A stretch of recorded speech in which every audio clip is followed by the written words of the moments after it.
காது கேட்காம பார்வை இல்லாமல் பேசக்கூட முடியாத ஒரு பொண்ணு தான் 14 புக்ஸ் எழுதியிருக்காங்க.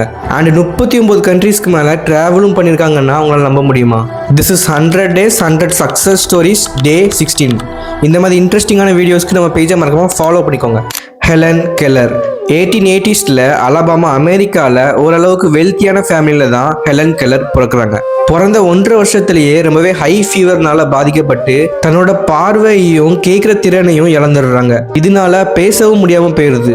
தான் குழந்தைய நினச்சி ரொம்பவே கஷ்டப்படுறாங்க அவங்களோட parents. At the same time அவங்களோட குழந்தை அப்படியே இருந்துடக்கூடாதுன்றதுக்காக அந்த டைம்லேயே அலெக்சாண்டர் கிரஹாம் பெல்லை மீட் பண்ணி அவரோட ஹெல்ப் மூலியமா ஆன் சுலிவன்ன்ற ஒரு டீச்சரை மீட் பண்ணுறாங்க.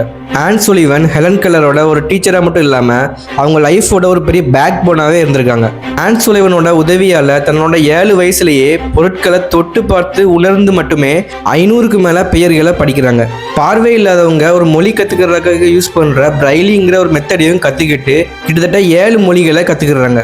தன்னோட 10 வயசுல சாரா ஃபுல்லருங்கிற ஒருத்தவங்களோட ஹெல்ப் மூலியமா ஆப்போசிட் சைடில் இருக்கிறவங்களோட தொண்டையோட வைப்ரேஷன், உதட்டோட மூமெண்ட் இதெல்லாம் கையால் தொட்டு உணர்ந்து அந்த வைப்ரேஷன் மூலியமா ஆப்போசிட் சைடில் இருக்கிறவங்க என்ன பேசுறாங்கன்னு சொல்லி கற்றுக்கிறாங்க.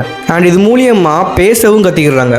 தன்னோட 24 வயசுல இந்த உலகத்தில் முதலாக ஒரு டெஃப் பிளைண்ட் பர்சனாக காலேஜ் கிராஜுவேஷனும் வாங்குறாங்க. இது வரைக்கும் 14 புக்ஸ் எழுதியிருக்காங்க. முக்கியமாக ஸ்கூல் சிலபஸில் கூட நம்ம இவங்களை பற்றி படிச்சிருப்போம். இந்தியா உட்பட 39 கண்ட்ரீஸ்க்கு மேலே ட்ராவல் பண்ணி அங்கே இவங்கள மாதிரி கஷ்டப்படுறவங்களுக்கு நிறைய ஹெல்ப் பண்ணியிருக்காங்க. ஒரு ஆத்தராக, சோசியல் ஆக்டிவிட்டிஸ்டாக, மோட்டிவேஷனல் ஸ்பீக்கராக அவ்வளோ அவார்ட்ஸ், அவ்வளோ புகழ் எல்லாத்தையுமே சம்பாதிச்சுட்டு தன்னோட 87 வயசில் இறந்து போகிறாங்க. இவங்களாலேயே இவ்வளோ சாதிக்க முடியும்னா நம்மளால ஏன் முடியாது? யோசிச்சு பாருங்க.